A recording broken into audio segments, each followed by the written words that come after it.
So, good morning, grade 6. Another week, another lesson.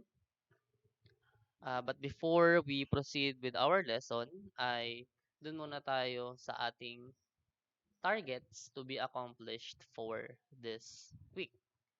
So, this is the third week of fourth quarter. So, alam naman natin na kapag third week na po ng fourth quarter or ng every quarter ay summative. So, every 3 weeks naman talaga yung ating summative test. Now, pagbalik ninyo ng face-to-face classes, it is either Thursday or Friday, ay baka summative na po agad ang inyong abutan. Now, kung tatanungin niyo po kung ano yung mga lessons na included, kung ano po yung mga na-discuss natin, syempre, from the first week of fourth quarter up to dito kay analog electric meter. So, yung checking po ng ating mga activities na ating ginawa during the asynchronous online lesson ay i-check ko na lang po sa inyong mga notebook pagbalik nyo po ng face-to-face classes. So, ulitin ko po, you're going to submit your notebooks once po na tayo ay nag face-to-face classes na po muli. So, ihanda nyo po ang inyong mga sagot sa ating mga activities na ginawa natin sa ating online asynchronous classes. Asynchronous po kasi video lesson lang naman yung sinend ko sa inyo. So let us proceed with this lesson, analog electric meter. Bakit po ba tinawag na analog? Analog means it uses dials. So may mga dials pa rin na ginagamit. Kagaya po nung nasa ating PowerPoint presentation ngayon. Pinapakita niya yung analog na orasan. And gumagalaw-galaw. Kasi po, once we say na once we include digital, ito na po yung mga numbers na lang ang lumalabas, hindi na dials ang gagamitin. Kagaya po dun sa mga digital watches na ating suot. So, yun yung pinagkaiba nilang dalawa. Kapag analog, gumagamit pa po siya ng dials or meron pa siyang mechanism sa loob, mechanical mechanism na unti-unting gumagalaw para po ipakita yung numerical value. But in digital, syempre digital na po yung gumagana sa kanya through computers or mini computers. Yun na po ang nagde-decide ng numerical value na ipapakita sa ating mga devices. So, that is the difference between analog and digital meters. Now, ito po ang itsura. This is the looks of an analog electric meter. So, kung mapapansin nyo po, if you're going to compare it to the ones that are already installed in your houses, baka hindi na ito yung nakakabit dun sa inyong bahay. Lalong-lalo na po kung bago-bago na yung inyong tahanan or bagong tayo lang. Siguro kung tinayo yan ng mga bandang 2005 and older po, baka analog, baka ito pa po ang nakakabit. Kasi po ang Meralco, which is the provider of the electrical transmission in Luzon, ay pinipilit na pong palitan lahat ng meter na nakakabit po sa ating mga tahanan. Ginagawa na po nilang digital para po mas madaling basahin ng mga customers nila, tayo yon, at nung kanilang mga tauhan na pumupunta sa ating buwan-buwan para kuhanin yung reading ng ating mga electrical consumption. Now, paano po ba siya babasahin? That is our lesson for this week. How do we read analog, electric, and water meter? Ano-ano po ba yung mga rules na ating dapat sundin kapag po tayo ay magbabasa ng electrical meter, and ano ba yung reason bakit kailangan nating basahin or matutuhang basahin ang isang electric meter? First is para alam natin yung nakukonsumo natin monthly. Para alam natin kung magtitipid ba tayo or hindi. So, syempre, kailangan nating magtipid. Pero, may mga pagkakataon na mas kailangan nating magtipid lalo na kung kinakailangan sa ating pamilya.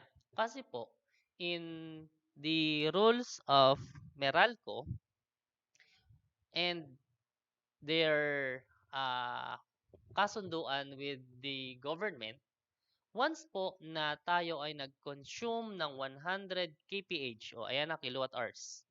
kph, 100 and below, kph, kWh or kilowatt hours, kph tuloy, nasa speed pa ba tayo?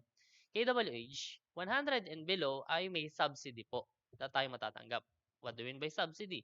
Subsidy means that hindi natin babayaran ng buo yung ating nakonsumong kuryente kasi naging matipid tayo or mababa yung ating consumption.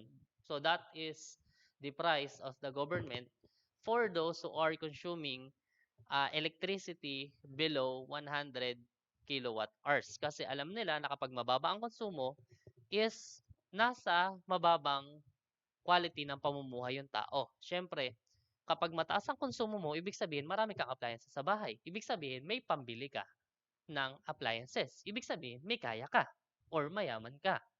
So, hindi ka susuportahan ng government kasi kaya mong i-sustain yung sarili mo. Now, kung mababa sa 100 ang iyong consumption, 99 pababa, pwede ka pong tulungan ng government through subsidy. Yun po yung sinasabi natin. So, meaning po, pwede nating tansyahin yung ating kinukonsumo na kuryente para makatipid po tayo sa ating babayaran. Now, kung ako tatanungin nyo, kasama po ba ako sa subsidy? Hindi po. Kasi po, last time, nung chinek ko ang aming electrical consumption is nasa 280 something, 288 kilowatt hours ang aming nakokonsumo monthly. So malayo doon sa subsidy na pwedeng ibigay ng government po ang ating uh, kinukonsumo. So hindi po pwede.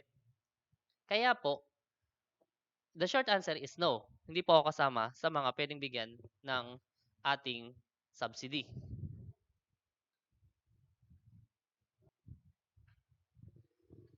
So the short answer po is no. Kasi nga po, sabi ko nga po sa inyo, once na po na nag-consume ka ng 100 kilowatt hours per month, dun ka lang po mai-include sa subsidy. Now, ano ang lesson po nun? Magtipid po tayo sa kuryente para mas mababa po ang ating consumption. So, what is the essence of that in our lesson? Kung alam nyo po na lalagpas na kayo sa 100 kilowatt hours per month, pwede na po nyong tipirin muna yung inyong kuryente o yung paggamit nyo ng kuryente. Kung matatapos na yung buwan at malapit na kayong mag-exceed, tipirin nyo na po muna. Halimbawa, nakita nyo na 90 kilowatt hours na kayo tapos bukas na yung reading. So, huwag ka po munang computer, magbawas ka po muna ng nakabukas na ilaw, patay mo muna yung electric pan ninyo, magsama-sama po muna kayo, tiisin nyo muna. Para yung reading nyo po for the day is umabot dun sa below 100 kilowatt hours. And then after that, pwede nyo na po ulit gamitin ng normal yung inyong kuryente and then tansyahin nyo na lang po ulit kung gaano kalaki yung inyong magiging consumption for the month para same ulit. Or tingnan mo kung ano yung average daily consumption ninyo, baka mamaya, ito pa po isang lesson, baka mamaya yung inyong kuryente may iba pa lang nakakonekta sa inyo, kahit patayin mo yung lahat ng appliances nyo sa bahay, ay umaandar pa rin yung metro.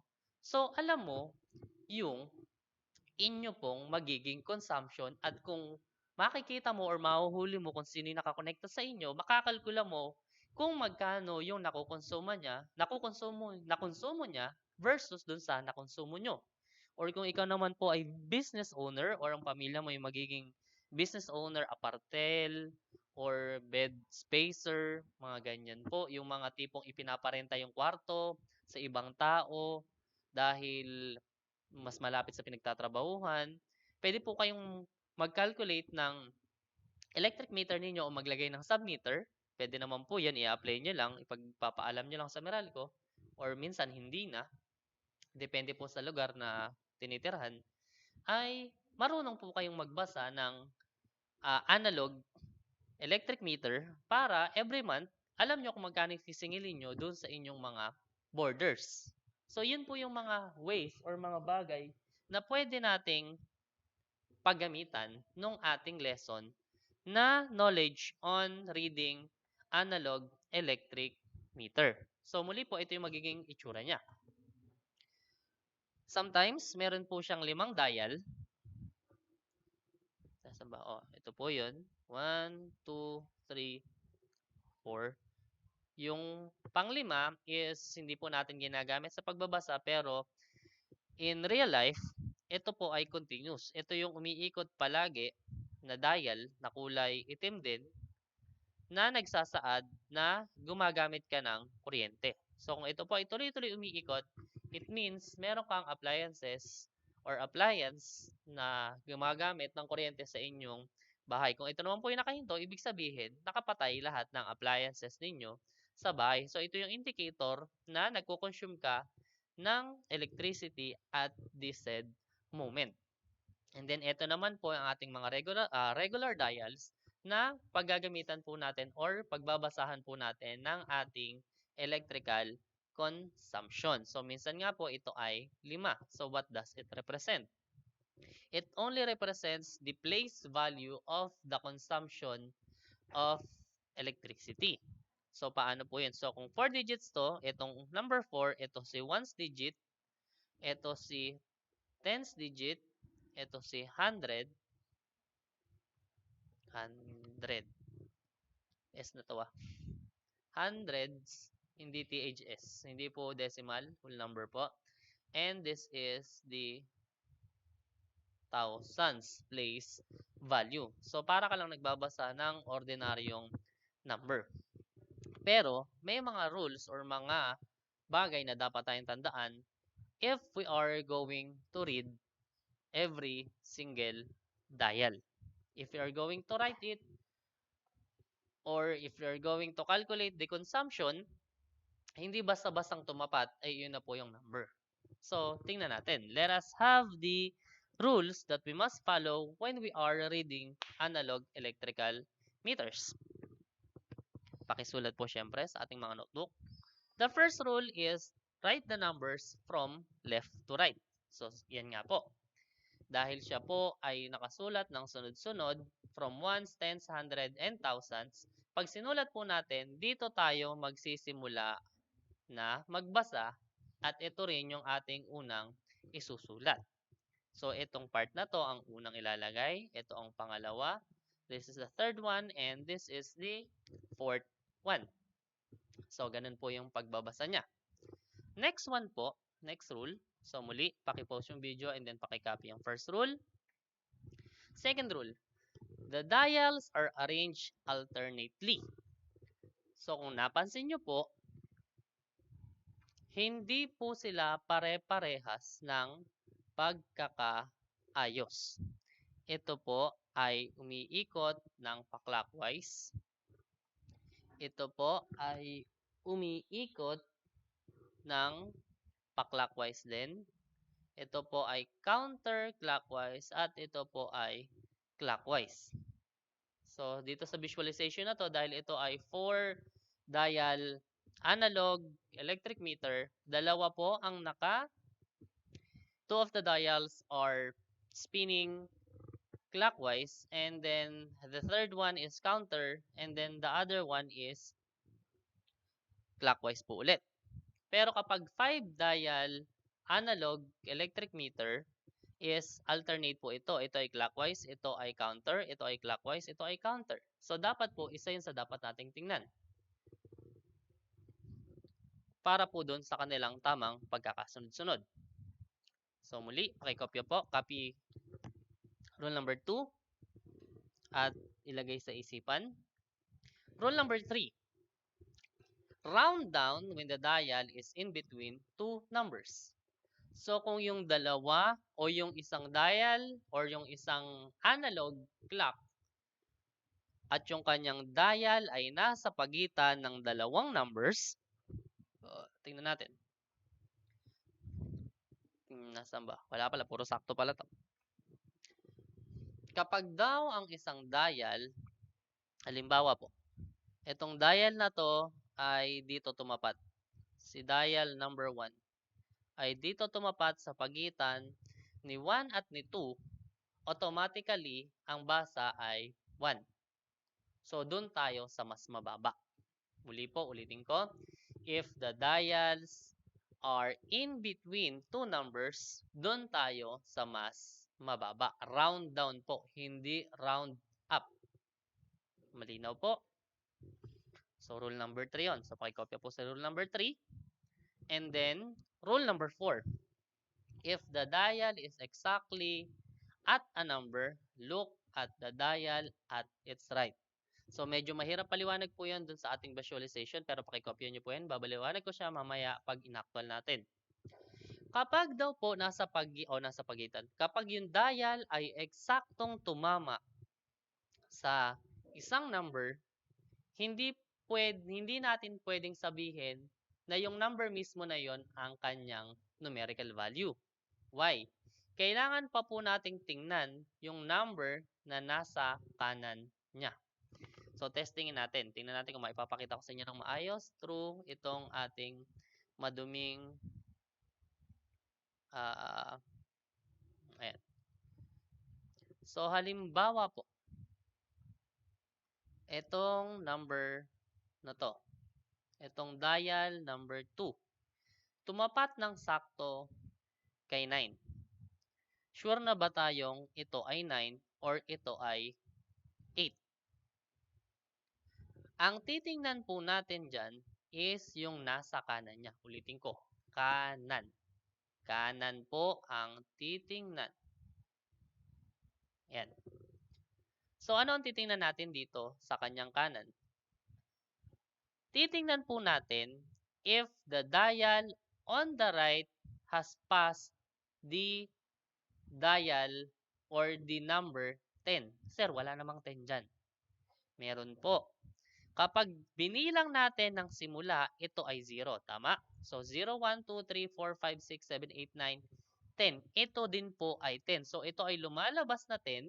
Ito rin po ay lumalabas na 0. So, kung ito ay tumapat dito sa part na to, ang value niya ay 0 kasi round down. Pero dahil po, ang nakalagay dito ay siya ay nasa number 7. So, 1, 2, 3, 4, 5, 6, 7. 7. Hindi pa siya tumatawid ng 10. Ibig sabihin, ito po ay 8 pa lang. Yan po ano. Ibig sabihin po, itong dial na to ay hindi pa nakakaikot ng isa. Nasa 7 pa lang siya.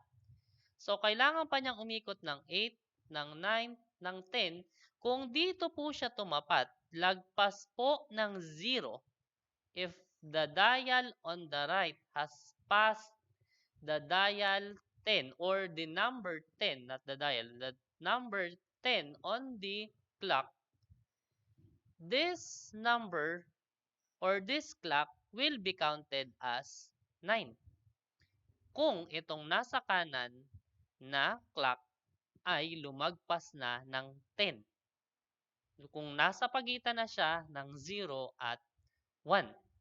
Pero dahil hindi pa po siya lumalagpas ng 0 or ng 10, in this case po, siya ay 8 pa lang. Hindi pa po natin yan bibilangin as 9. Kasi nga po, ang sabi ni dial 1, sabi niya 7 pa lang siya. Hindi pa siya tumatawid ng 10. So, wala pang right or wala pang karapatan si clock number 2 na sabihin na siya ay 9 na. Siya po ay dapat basahin pa as 8 pa lang.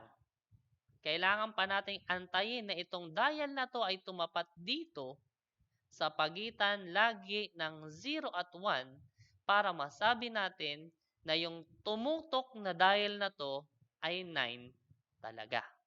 Yun po ano. So, ayan. Nilinaw ko na ng malinawan. So, that is rule number 3. Round down, rule number 4. Kung tumapat ng diretso, hindi pa po iyon ang kanyang bilang. Kailangan pa nating tingnan ang dial na nasa kanan niya or yung clock na nasa kanan niya kung ito ay nasa pagitan ng 0 at 1 or 10 at 1 para masabi natin na siya ay dun na sa eksaktong number. Now, kung hindi pa tumatawid, the value is still rounded down. Dun pa rin tayo sa mas mababang value. And for rule number 5, the dials of the meter that does not reset monthly. Monthly consumption is calculated by subtracting the present by the previous month reading. So, ito pong metro na to ay hindi magre-reset buwan-buwan. Yun po sinasabi niya. Hindi po siya uulit sa 00 pagkatapos ng isang buwan. Kaya po ang ating gagawin para makalkula or makuha yung ating present month na nakonsumong kuryente or consumption or electrical consumption present month electrical consumption is yung nakuha natin na measurement from the last month ay ima-minus natin dun sa actual na nasa metro natin. So ano ang lesson? Kailangan monthly ka ring nagbabasa ng inyong electrical bill or ng inyong electric meter kasi nandoon naman yung inyong consumption sa inyong electrical bill. So, next lesson pa natin yan. Baka bukas, kung hindi ko maisisingit ngayon, bukas na tayo mag electrical consumption or electrical energy consumption po naman ang magiging calculation natin, ang ating magiging lesson bukas, plus yung magkano yung babayaran mo na kuryente.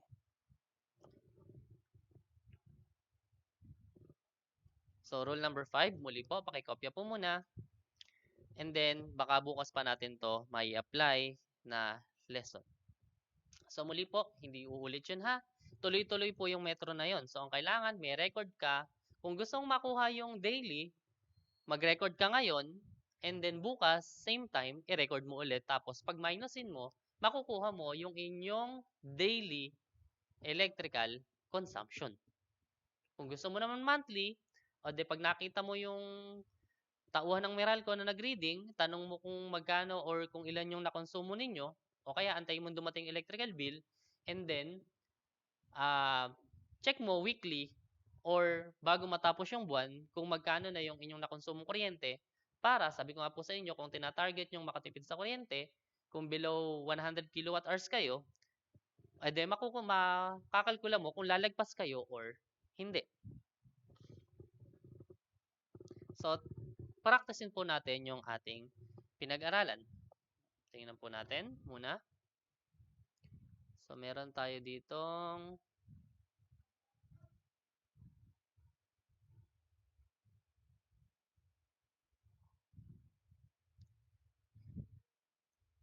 guys ko lang po sandali. Baliktarin natin. Lakayan ko tong ayan. So, ito po yung nasa classroom ninyo na electric meter.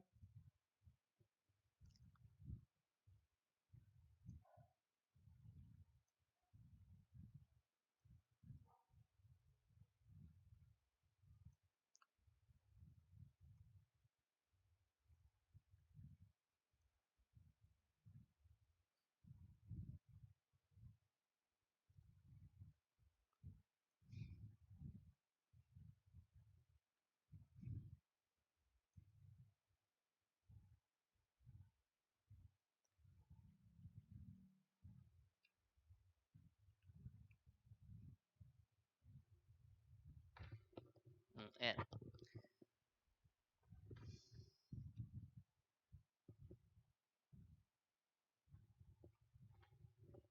So, tingnan po natin kung ano yung nasa dial natin. So, we have 5, 4, 3, 2, 1, dial. So, bibigyan ko po kayo ng, sige, 10 seconds para ilagay kung ano yung value na inyong nakikita sa inyong screen. And then, tingnan natin kung parehas po tayo ng ating sagot.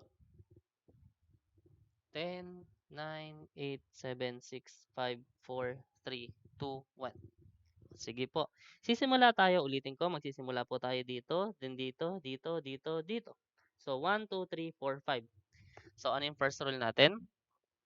Dito po tayo magsisimula. Second rule, tingnan natin yung pagkakaayos ng kanilang pag-ikot. Ito ay clockwise, ito ay counter, ito ay clockwise, ito ay counter, ito ay clockwise. So, yun po yung sinasabi ko, 5 dial meter po ito. Now, susulat na natin siya according to rule 3. Kapag nasa pagitan ay siguradong doon tayo sa mas mababa. So, dial number 1, pagitan ng 7 at 8. So, that is 7 kasi mas mababa si 7 kaysa kay 8. Dial number 2, pagitan ng 9 at 8 at 9. So, sino mas mababa? So, 8. Pagitan ng 1 at 2. So, sino ang mas mababa? Syempre, 1. Pagitan ng 0 at 9. So, ito ay 1, 2, 3, 4, 5, 6, 7, 8, 9, 10. O, ayan, nasa exam. Malilito kayo kung hindi nyo titingnan yung kanyang pag-ikot. Kung nasa pagitan po nito, ito ay 0 at 1. Pero kung nasa pagitan po nitong dalawa na to, ito ay 9 at 10. So, sino mas mababa? So, siya ay 9. And then, ito po ay pagitan ng 2 at 3. So, sino ang mas mababa? So, that is 2. So, ano ang reading natin? 29,187 kilowatt hour. So, yun po ang sagot sa number 1. Parehas po ba tayo ng sagot? O kung hindi po, another one po tayo. Sobrahin ko po muna to.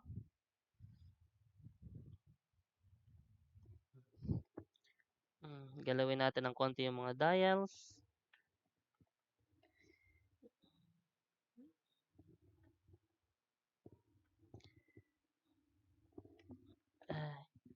Ayan. So, again po, 10 seconds para po isulat yung inyong mga sagot. 10, 9, 8, 7, 6, 5, 4, 3, o pause nyo muna yung video kung masyado akong mabilis sa pagpapasagot. Pwede naman po. 3, 2, 1. So, muli po, dito tayo magsisimula.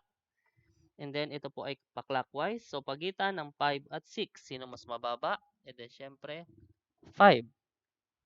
Pagitan ng 1 at 2, e then 1. Pagitan ng 5 at 4, e then 4. Pagitan ng 7 at 8, e then 7. Pagitan ng 3 at 4, e then 3. So, 37,415 kilowatt hours. Parehas po ba tayo ng sagot? Very good. Next, isa pa. Isa pang Chicken Joy. Next.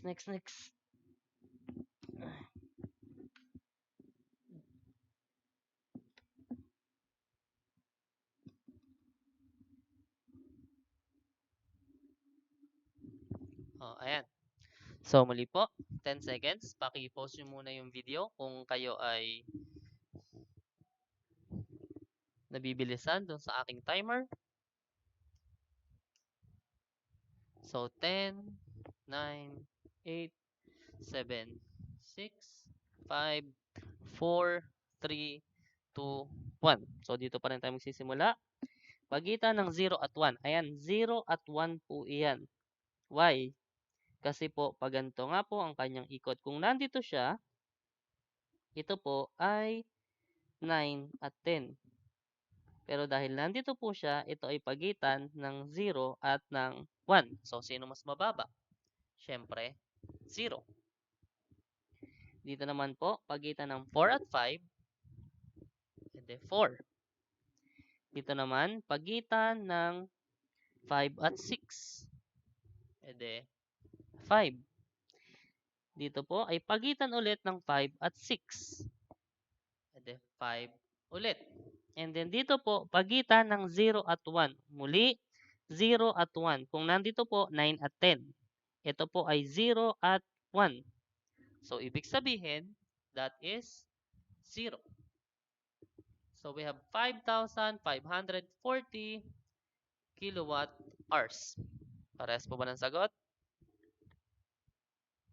Okay po. Another one. Bago tayo maglagay ng nasa pagitan, isa pa.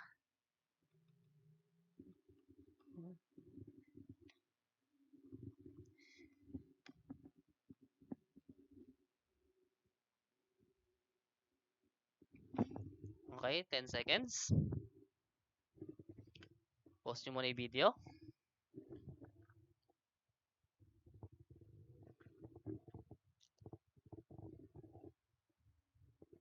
10, 9, 8, 7, 6, 5, 4, 3, 2, 1. So, muli, dito tayo magsisimula. Pagitan ng 9 at 10. Kasi po, 0 at 9 yun. So, this is pag ganito ang ikot. So, that is pagitan ng 9 at 10. And then, that is 9.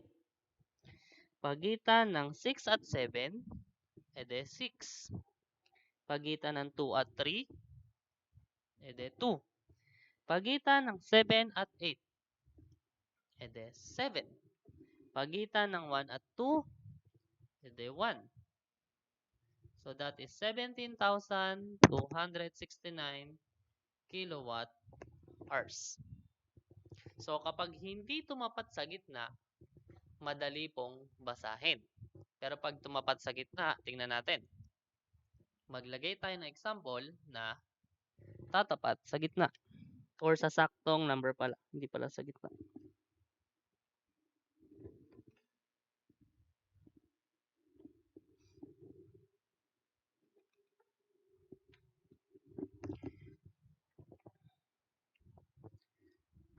O, ayan po. Ayan pala, sorry. Ayan. So, 10 seconds. 10, 9, 8. Pause nyo muna yung video. Kung kayo ay naguguluhan pa at hindi nyo pa makita ng maayos. So, 10, 9, 8, 7, 6, 5, 4, 3, 2, 1. So, same. Dito pa rin po tayo sa kanan magsisimula ng pagsusulat. So, pagitan ng 9 at 10. Ano po yun? Pagitan ng 9 at 10 is 9. O, ayan po. Now, itong second dial natin is tumapat ng 7. So, kung tumapat po siya ng 7, automatically, titingnan natin tong nasa kanyang kanan. Pag po yung nasa kanyang kanan ay nasa 0, 1, 2. Nasa 0, 1, 2 or nandito sa pagitan ng, ito na nga lang, mas madali. Pag nasa pagitan na po siya ng 0 at 1, automatically, doon na tayo sa mas mataas. Pero kung nasa pagitan siya ng 0 at 9, doon tayo sa mas mababa. So, tingnan natin. Kung itong nasa kanan ay nasa 0 at 9, so ibig sabihin hindi pa siya tumatawid ng 10. So, kung hindi pa po siya tumatawid ng 10, hindi pa po siya 7. Siya ay 6 pa lang. So, 6 pa lang po iyon. Muli po, kung ito ay nandito sa kabila, ayan, tumawid na ng 10, ito ay 7 na, which is yung mas mataas. Pero dahil hindi pa po siya tumatawid ng 10, nandito pa lang siya ng pagitan ng 9 at 10, siya ay 6 pa lang kahit mukha na siyang 7. O, doon tayo sa pangatlo. Pangatlo, pagitan ng 6 at 7. So, kitang-kita, hindi pa po siya nakatapat. So, 6 po siya. Now, ito, tumapat ng 9. Mukhang nasa 9. So, titingnan na naman natin 'tong nasa kanan niya, which is itong dial na 'to. Itong dial na 'to, kitang-kita na hindi pa siya tumatawid ng 10, nasa 6 pa lang siya, papunta pa nga lang siyang 7. So, ibig sabihin, hindi pa 'to 9. Kasi wala pa siya sa pagitan ng 0 at ng 1. So, hindi po ito 9, ito ay 8. And then, yung huling dial natin, pagitan ng 0 at 1. Ito 0. So, the value or the electrical consumption of this meter is 8,669 kilowatt hours. Nakuha po pag nasa pagitan? O, isa pa. Isa pang Chicken Joy.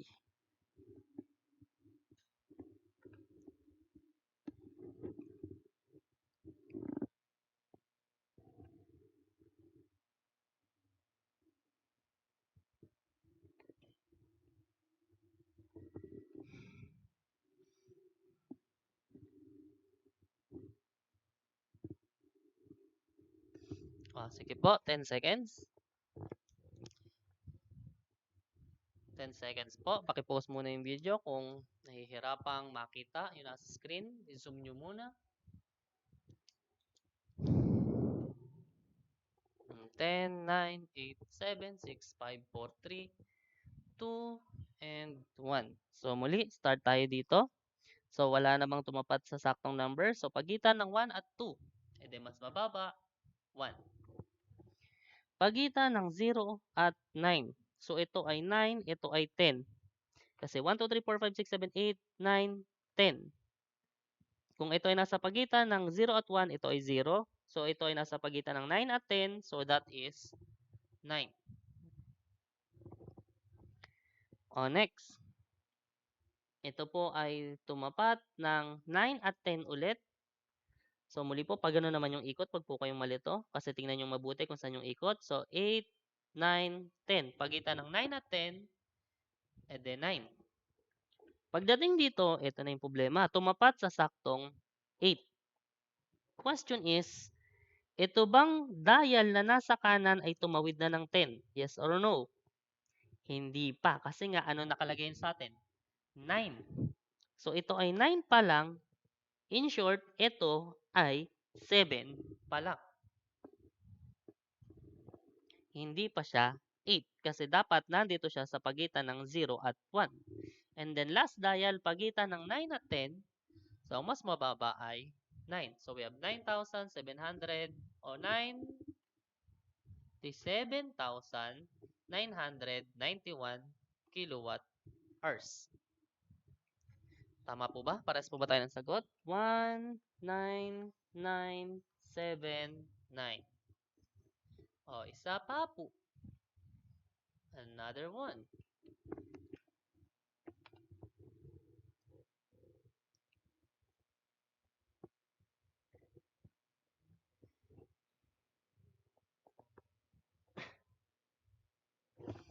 Mm, 10 minutes, 10 seconds.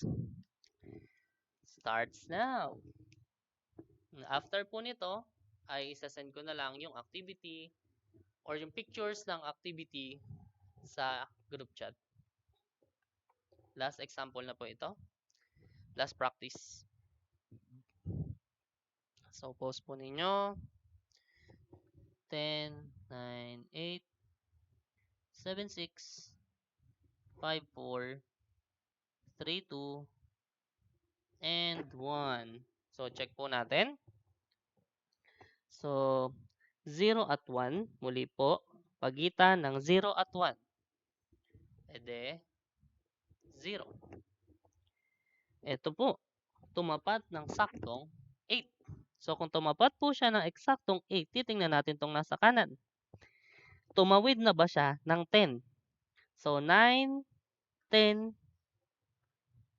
So, pagitan na ng 0 at 1. Ito po yung sinasabi ko sa inyo. Kung nasa pagitan na ng 0 at 1, automatically, doon ka sa saktong number. So, that is 8. Kasi nga, tumawid na yung dial na nasa kanan ng 0 or ng 10. So, that is 0 na. So, magiging na siyang 8.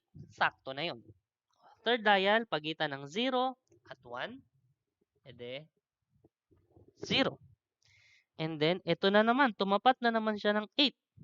So, ang value ng third dial natin ay 0. So, automatically, kung nasa 0 siya, nasa pagitan siya ng 0 at 1. So, automatically din, itong ating fourth dial ay doon sa eksakto, which is 8. And then, fifth dial, pagitan ng 2 at 3, that is 2. So, 28,080 kilowatt hours. Okay po? So, kung may tanong po ay mag-comment na lang or mag-chat sa via PM. Kung di po ako makakapag-reply ay doon na lang po sa ating face-to-face classes ko lilinawin bago tayo mag-exam para po mas malinaw sa ating lahat. So, sana po panoorin nyo yung video at sana'y naintindihan nyo ang ating lesson for this day. Maraming salamat po.